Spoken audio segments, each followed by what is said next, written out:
संविधान को बचा लो, संविधान को बचा लो, संविधान को बचा लो।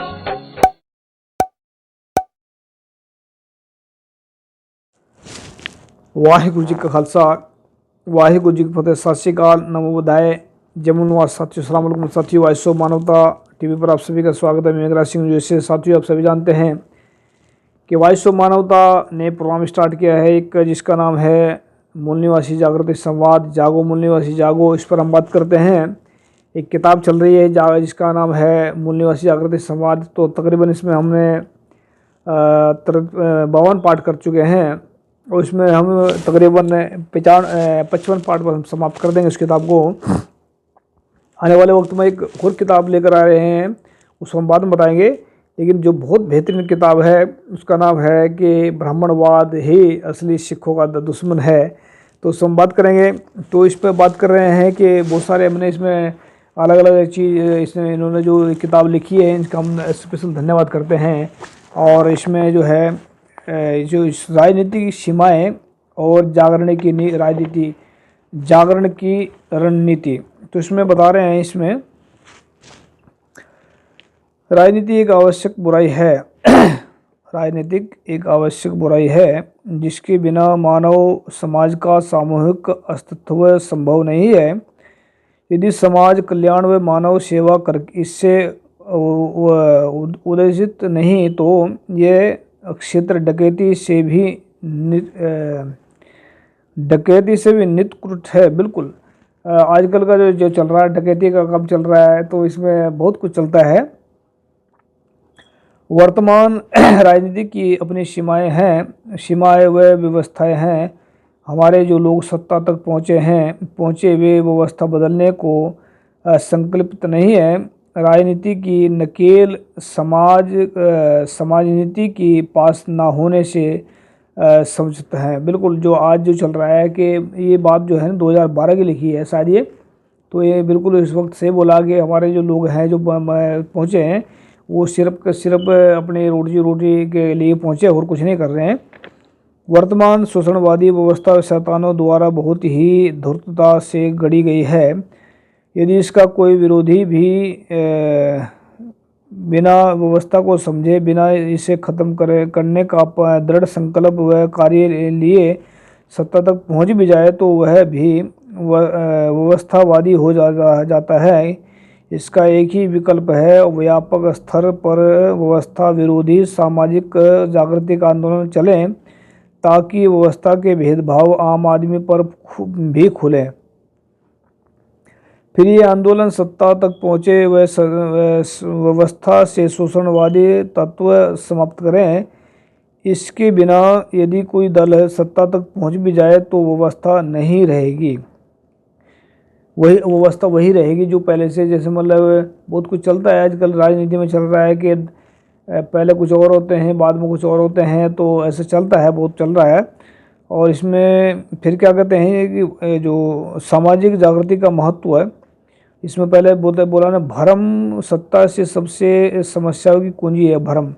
जैसे मोदी कहते हैं कि एक कितने करोड़ चाहिए, तो लोग कहते हैं इतने चाहिए, इनको इतने दे दूँ, इतने दो दूँ। वो बिहार के अंदर जो अभी इन्होंने जुमला छोड़ा था, 1 लाख करोड़ का, इन्होंने 1.25 करोड़ का जो वादा किया था, जुमला, इसको कहते जुमला नाम दे दिया उसको। लेकिन एक क्या नहीं, ये भ्रम पैदा किया इन लोगों ने।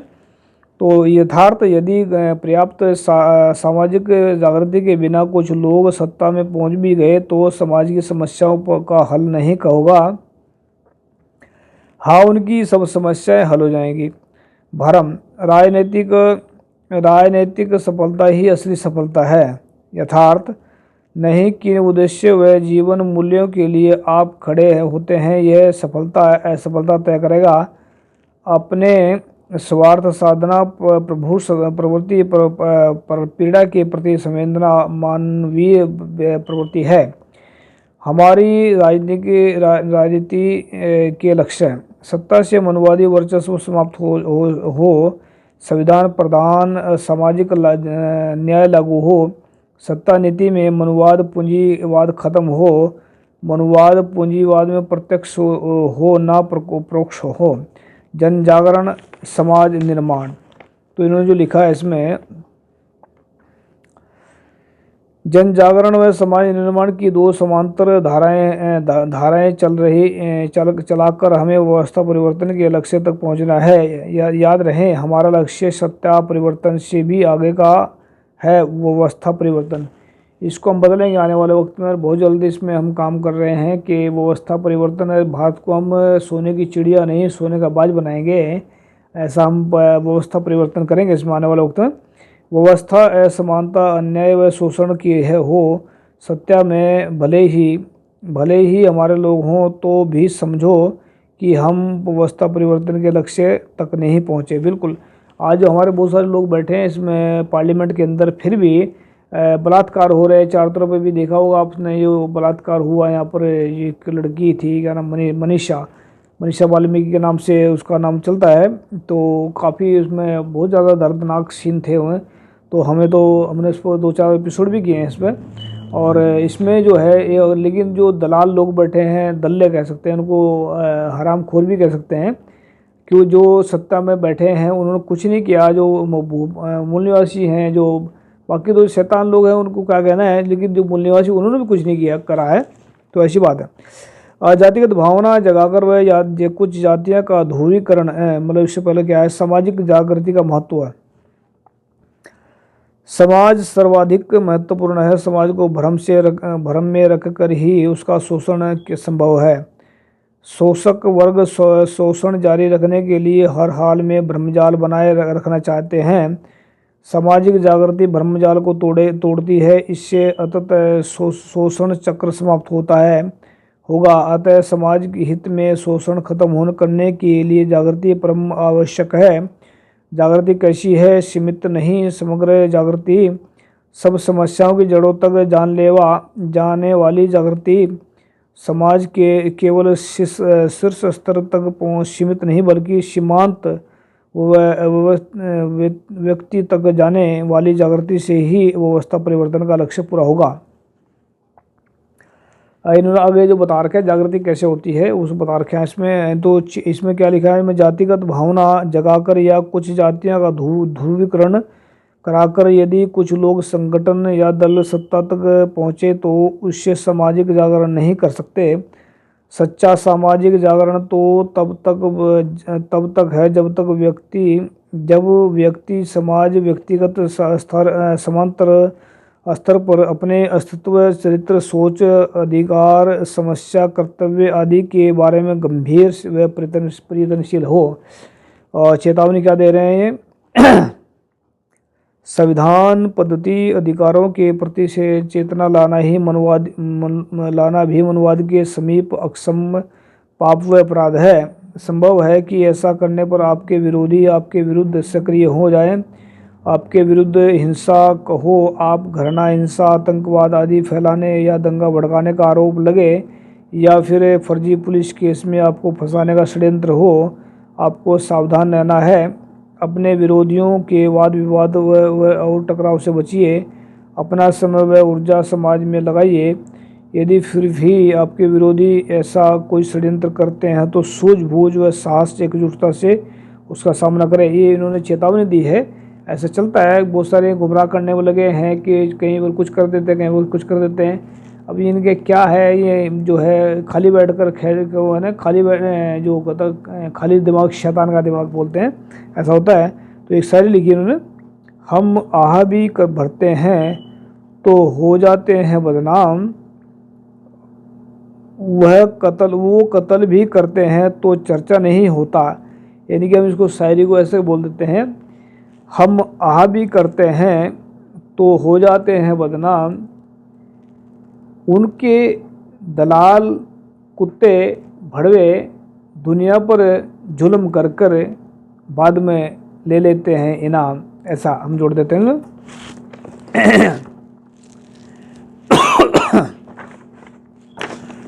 जो जागरण की रणनीति बता रहे हैं, क्या है कि जागरण की रणनीति कैसे हो सकती है, बदलाव कैसे हो सकता है। आंदोलन एक संविधान आंदोलन का प्रेरणा स्रोत है।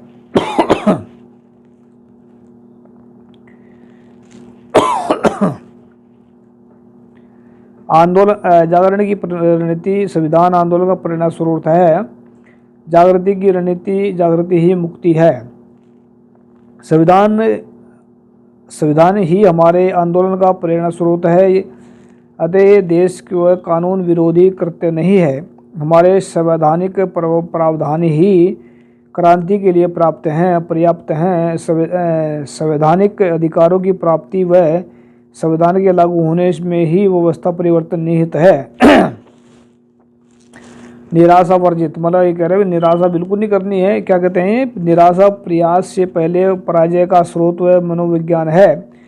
इससे खुद बचिए व समाज को भी बचाए। सकारात्मक व आशावादी सोच के साथ सच्चे मन का प्रयास ही सफलता लाता है। सफलता से निराश ना हो, असफलता से निराश ना हो। अपनी सफलता के कारण ढूंढें, उससे सीखें, उसे सुधारें व पुनः प्रयास में जुड़ जाएं। आलस्य कंजूसी छोड़ो, मतलब बता रहे हैं कि आलस्य और कंजूसी छोड़ दो।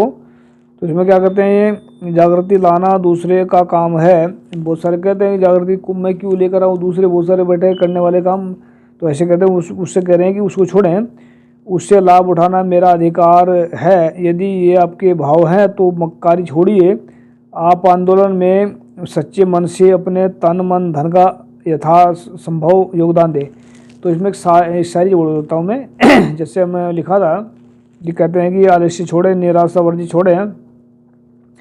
दरअसल क्या है कि जब भी इंसान की ज़िंदगी में ऐसे बुरे वक्त आते हैं तो उससे सीखना चाहिए इंसान को। हर पॉजिटिव के पीछे नेगेटिव होता है, नेगेटिव के पीछे पॉजिटिव होता है। तो हमने एक शायरी बनाई थी, याद हो, हम सुना देते हैं आप सभी को कि वक्त ने हमें ठोकरें इतनी मारी, हर ठोकर से हमने संभलना सीखा। वक्त ने हमें इतनी ठोकरें मारी, हर ठोकर से हमने संभलना सीखा। अपनों और परायों ने धोखा दिया इतना, हर धोखे से हमने बाहर निकलना सीखा।